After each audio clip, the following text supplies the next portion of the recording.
V.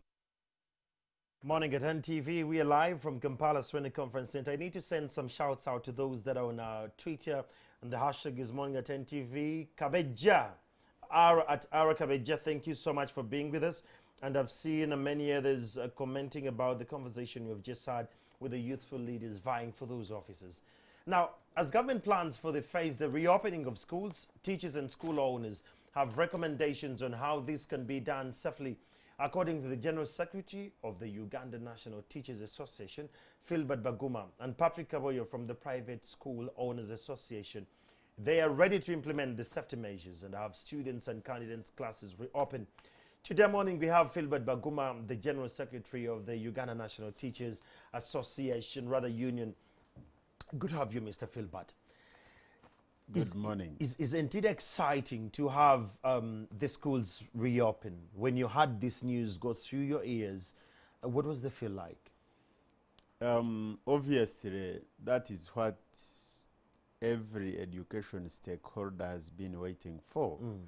And, you know, every time the president is going to address the nation, everybody's like, what is he going to say now? Especially about schools. Especially about schools, because there is tension out there. It has been proven beyond doubt that the children, the learners, are safer in schools than in their homes with their parents. And therefore, the teacher is not repressible. And because of that, you know, we have had a lot of challenges. The girls have been impregnated, some have been married off, and the children are running up and down. They started, you know, following instructions, following lessons on radios, TVs, reading books, but they have now switched off completely. They are no longer in that mood of learning, and they have completely switched off. And therefore, when such information comes out, it brings hope. The only major challenge is, how do we reopen? So they're saying that there is a phased approach to this. Do you believe in the phased approach, that we start with the candidates and we see how people are holding up, and then we go ahead and we open up the other big cluster? As long as there is a program.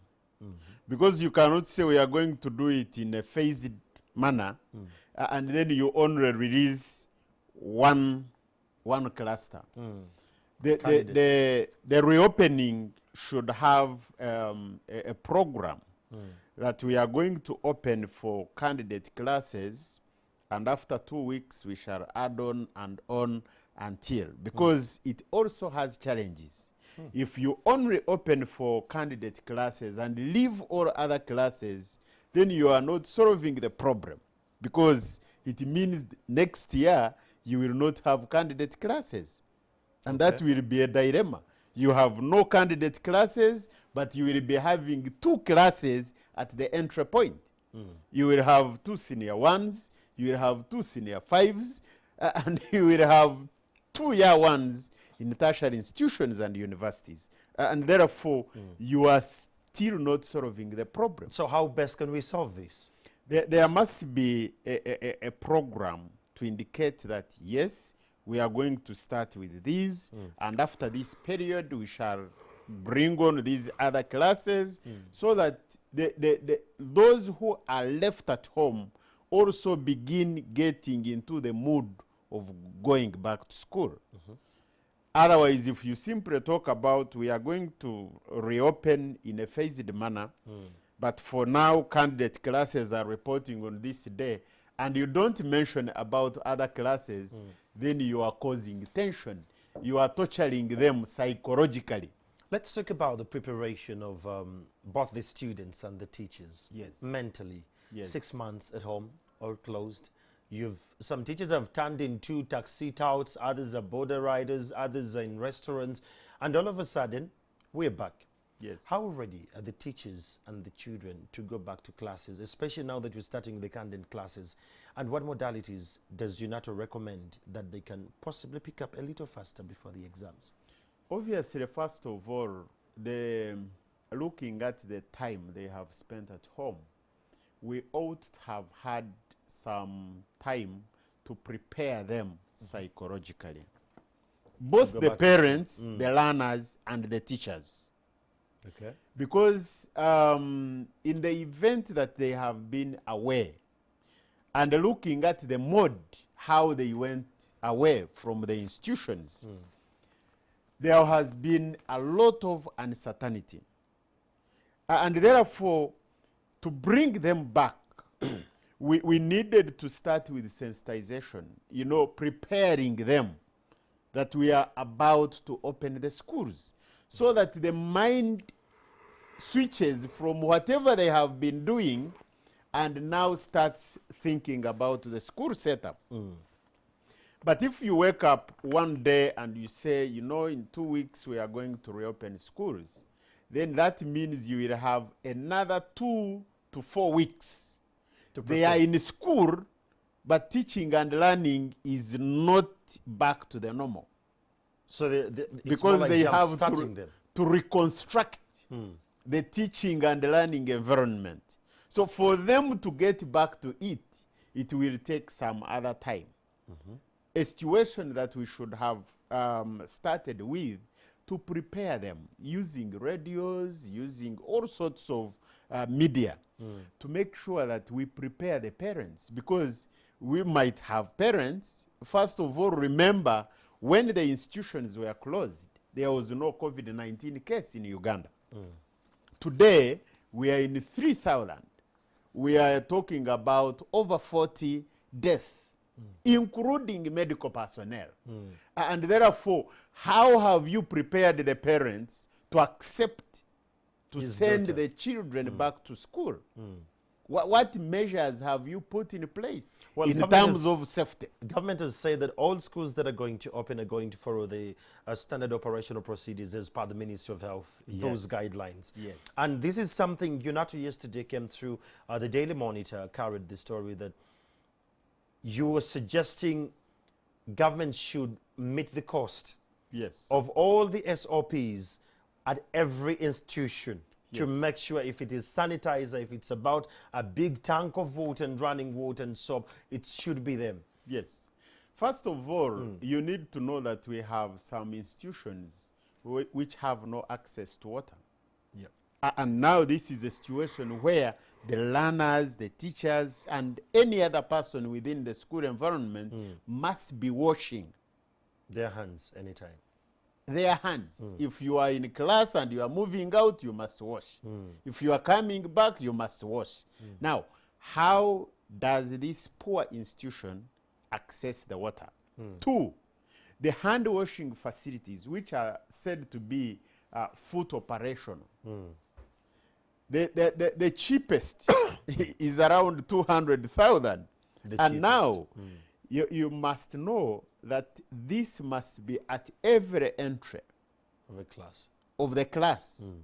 Now, how many will you need in a school setup? Look at the temperature guns. Some are fake. Even when you go to downtown, you are entering a premise, they put it on, it doesn't show, they put it on, it doesn't show, they put it on, they say, okay, you can go. It doesn't show. So imagine And it's at therefore school. they are fake. Some of them are fake on the market. So it means government has to come up with a supplementary budget. Okay. The capitation grant which schools get, you know, when you go to primary, a learner gets around 10,000 per year. Now, 10,000, if you multiply, if you have, 500 learners in a school, how much money is that per term? So if you give it, how many hand washing facilities will they buy? How many temperature guns? And where will they get money to buy chalk? And the prep books and the rest. And therefore, that's the reason why government should come up with a supplementary budget to put in place all these standard operating procedures as laid down by government. Because Ministry of Health is government itself.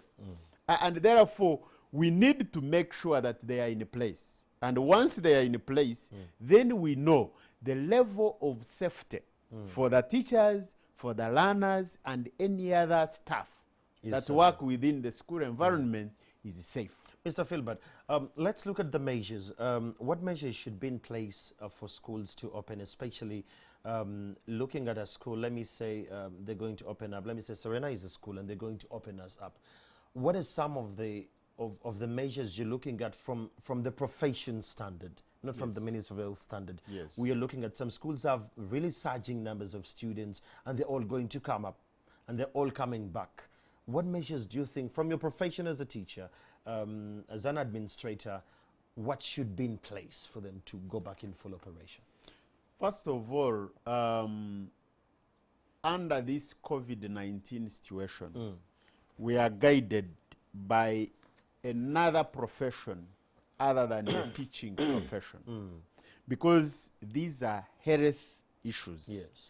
And therefore, on the part of the teaching profession, what was there when we were there, some were inadequate. But now the situation is that there are other demands that have been put in place because of the current situation. For example, we have been having crowded classrooms. You know, you have 80 children in class, you have even others go beyond 100.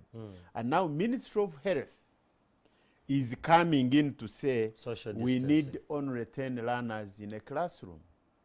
That means additional facilities, classrooms, additional teachers. In fact, additional textbooks. manpower. Because when you look at the learner textbook ratio, they have been sharing. But now we are talking of physical distance. So if there is physical distance, you are there, I'm here. How do you use one book? You can't. So all these need to be put in place, and we need to think about them. So a situation where you don't have additional infrastructure, it is now a rainy season. Where do you get additional classrooms? If we are going to mark the books as teachers, how do we make sure there is protection between the teacher and the learner? Are we going to sanitize the books? Are they sanitizable? And therefore, we need to look at the issues of the safety of learners, teachers, and others who work within the school environment. If there is one case identified in a school of 2,000 learners, the population is 2,000, but they have identified one case. What is going to happen? Are they going to quarantine the 2,000? 2,000, yes. Where are they going to quarantine them? And where are the facilities? Supposing you have a series of them, what happens? So I think we still need a lot to be done so that you are rest assured that I am going back to school, but my life is safer. Okay. Mr. Philbert, have you shared all this information with the Ministry of Health to make sure that possibly UNATWI's recommendations fall right into the framework of what needs to be achieved at the end of the day? We have shared with the Ministry of Education and Remarkable. Sports. We have shared with them. We have given them our documents, and we have identified and indicated that this is what we are looking at. Because, you see, education can wait. But once you die, you have died. It's gone. And therefore, it's gone. So we need to look at the safety. The safety is paramount. Okay. Because it was a very good measure for the president to announce the closure of institutions before any case. Although some were saying, why are they closing? There is no case. Leadership. But a situation where we are seeing doctors dying, who are going to treat the COVID-19 patients dying. Even yesterday, I saw something on social media, a doctor from Mbarara dying. Now, how about the poor teacher who is going to be in a hard to reach, hard to stay, hard to teach area, and shows the signs. What is going to happen to this teacher and the learners? Well, thank you so much, Mr. Philbert. That is a conversation we've had with Mr. Philbert Baguma. He's the Secretary General of the Uganda National Teachers Union here in Uganda. His recommendation, safety is key, and he believes there needs to be a psychological preparation for both the teachers, the parents, and the children before they go back to school. Now, my colleague, Stephen